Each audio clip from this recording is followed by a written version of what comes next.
Greetings and salutations, fellow book readers. This is Mark, and the book I will review today is The Confessions of Jean-Jacques Rousseau.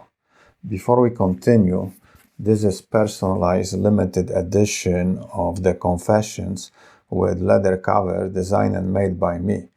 The book is quite large and heavy, and at the end of the video I will tell you a couple of ways of how you can get one for yourself if you are interested. Now let's get back to the review.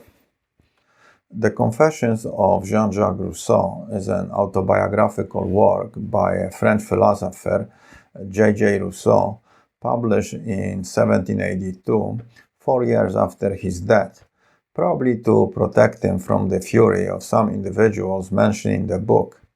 The book is one of the first autobiographies, and originally it was just called Confessions, but to distinguish it from other similar works, the name of the author was added to the title.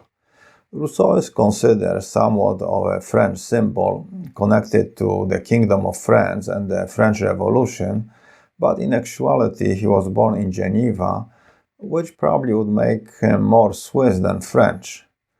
What is the Confessions of Jean-Jacques Rousseau about? Well, the title makes it rather self-evident. It is an autobiography that covers Rousseau's life from birth to his mid-50s. The book is broken into 6 volumes. The first 4 cover Rousseau's life from birth to his early 20s and seems to go in chronological order. The last 2 volumes focus on the remaining 30 years and are somewhat disorganized, jumping back and forward on the timeline. Now, a bit of the plot. Well, as stated before, the plot is Rousseau's life, and it starts with the introduction from the author. I have entered upon a performance which is without example, whose accomplishment will have no imitator. I mean to present my fellow mortals with a man in all the integrity of nature, and this man shall be myself. And he continues, I know my heart and have studied mankind. I am not made like anyone I have been acquainted with, perhaps like no one in existence. If not better, I at least claim originality, and whether nature did wisely in breaking the mold with which she formed me can only be determined after having read this work. We can hear plenty of self-pride and confidence at the time Rousseau was writing the book, which wasn't the case in his earlier years. I think of all the people, he was the one most surprised at how much he has done and how far he has come. Rousseau's life starts in Geneva, where he was born in 1712 to a Protestant family. At the time, Geneva was an independent republic and a Protestant island in the Sea of Catholics. His mother died at his birth, which his father never got over and seemed to put the blame for it on young Rousseau. Later, when his father was sent to prison because of some financial problems, Rousseau went to live with his uncle, who went out of his way to make his life not very pleasant. To better his situation, teenage Rousseau entered an apprenticeship to learn engraving, but it didn't last long as he realized he wasn't cut for this type of work. Also, he met an older, wealthy lady, Madame de Warrens, who offered to provide for him in exchange for sexual services. Rousseau was not pleased with the proposal, so he ran away to Turin, where he converted to Catholicism to gain favors with the local community. But things didn't work out, and he returned to Madame de Warrens and accepted her earlier proposal. Eventually he was replaced by a younger man, so he moved to Venice, where he secured a job, but quickly became disappointed with his work and moved to France, where he got married. Unfortunately, he found the duties of a husband to be too much, so he moved on. Rousseau found some luck and gained a bit of fame when he wrote an opera which impressed the King of France, and he was invited to meet the monarch. But he declined it and left the country. Later, he returned to France and moved in with a wealthy old lady Madame d'Épinay, but continued with his womanizing and had to leave. Rousseau found new patrons, the Luxembourgs, but quickly managed to offend them and was taken to court. He ran away back to Switzerland, but the news of his exploits followed him, and he was forced to leave again. Finally, Rousseau settled in England, where he wrote the Confessions, and that's the basic plot. What are my thoughts about the Confessions of Jean-Jacques Rousseau? Well, I enjoyed reading it, but the book is quite long and you cannot skim over it since there are too many details that need to be digested to get a complete picture of Rousseau. Also, many ideas and thoughts are dated, but one needs to be open-minded and try not to judge it with modern morals and standards. The little habits and expressions people find offensive today were pretty common in the 18th century France and the rest of Europe. What, for me, makes the classical French literature superior is that the French were able and willing to express it all in writing. The English didn't arrive there until the end of the 19th century, and the American literature didn't reach this kind of maturity well into the 20th century. I am not a fan of autobiographies. I prefer fiction, but there are exceptions. To me, Confessions is more than autobiography. It is a testament to the making of a great man. The general plot might seem a bit shallow and superficial, but the real meat is in the details which give the insight into Jean-Jacques Rousseau, one of the central figures of the Age of Enlightenment, theoretical inspiration for the French Revolution, and a man who is still relevant today. The events and experiences told in the book are what shaped Rousseau's personality, views, and ideas, and made him into one of the men that changed the trajectory of the Western society. My passions, when roused, are intense, and so long as I am activated by them, nothing equals my impetuosity. I no longer know moderation, respect, fear, propriety. I am cynical, brazen, violent, fearless. No sense of shame deters me. No danger alarms me. Except for the object of my passion, the whole world is as nothing to me. But this only lasts for a moment, and the next I am plunged into utter dejection. During his lifetime, Rousseau have met and known various other famous figures. He was friends with Diderot and David Hume, and corresponded with Frederick the Great of Prussia. He refused to meet the King of France, Louis XV, and was known in Paris as the man who refused the king. And then there was his relationship with Voltaire. The two men were the symbols of the Age of Enlightenment and fathers of the French Revolution. They seemed natural allies, but were bitter rivals, and Voltaire went as far as wanting Rousseau to be killed. To be fair, throughout his life, Rousseau managed to offend and upset many people, and probably a few wanted him out of the way. Rousseau was somewhat of a narcissist, but a likable one. He was smart and lazy. Today we would say he was too lazy to do physical work and too smart to be a politician, so he became an intellectual, a writer, philosopher. In his youth, he tried to become a craftsman, but found it daunting. He was just another worker doing manual tasks and noticed that his intellectual skills degraded. Next, he decided to become a musician, perhaps to be rich and famous, but the path to get there was paved with hard work, so he gave up. Later, as his health deteriorated, Rousseau obsessively dedicated all his time to reading and studying, which to him were the most enjoyable activities he could do. But he also admitted they were obsessions which made him somewhat counterproductive.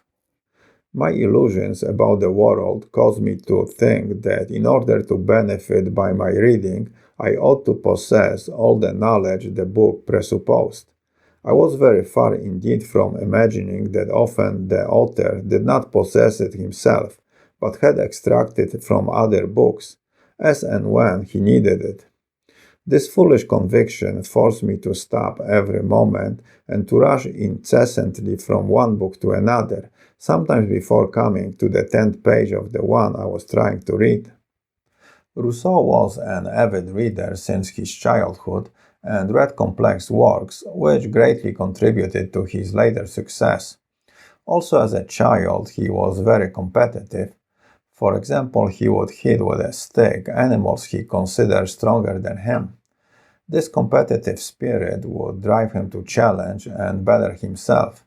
He used to wonder why he was so different from the others, and this probably inspired him to choose the path of nonconformity and do things his way. Reading the text, I got a sense of Rousseau's critical nature, especially toward himself. He said, "My impulses are quick, but my ideas come slowly. And I am not a fool, but many times I passed for being one." Or this one, "I was almost 21 and knew as little of the world as a man who has not purchased instructions." As Rousseau grew older, he became interested in the politics and turned a staunch critic of the system. He said, "In the nation of blind men, the ones with one eye are the kings." Isn't this an everlasting truth? If people in power are bad and ineffective, then the ones that vote for them and maintain them there are as guilty. Without doubt, Rousseau's keen observations and analysis inspired many changes, but the question is how much and did the changes last? On the surface, yes, but looking from a perspective of time, the foundation basically stayed the same. There are a few chiefs and many Indians, and that's how things always worked. I think society is like a rubber band. It can be stretched by events such as the French Revolution or wars, but eventually it goes back. However, not all the way, and then another event stretches again a bit further, and so on. And this creates a bit of progress with an illusion of a lot of it, but I think the foundation, maybe slightly altered, stays basically the same. I thought Rousseau disclosed one interesting nugget of information relating to the French Revolution. The phrase "let them eat cake," supposedly coined by Marie Antoinette when she was told that the poor had no bread. It made her one of the most hated people in France, sparked the revolution, and cost her and her family's heads. Well, Rousseau relates hearing a noble woman say "let them eat pastries" when told that there was no bread for the poor. The interesting fact is that the event took place when Marie Antoinette was a little child and could not have said it. It illustrates how misinformation can alter the course of history and is probably even more impactful today. Rousseau idealized women, was as passionate about them as his work, and would easily become infatuated by them. Perhaps it was caused by the loss of his mother at birth and trying to replace her. As he matured, his search for a mother figure became search for sex, but he was awkward and shy, so his needs went mostly unsatisfied. He lacked confidence, so women naturally rejected him, which made him desperate and even less confident. I would say his failures with women were the result of his innocence, non-aggressive nature, and even a certain level of purity. But today, surprisingly, he is criticized for his womanizing and isn't passing the purity test of our modern-day Inquisition given by the progressives, which seem to forget that they are here because of Rousseau and men like him. To sum it up, Rousseau's biography shows us that we are all human and have plenty of flaws, but in spite of it, we can still reach great heights. Confessions is about the man whose political philosophy was one of the inspiring causes for the French Revolution, and it changed the trajectory of the social progress.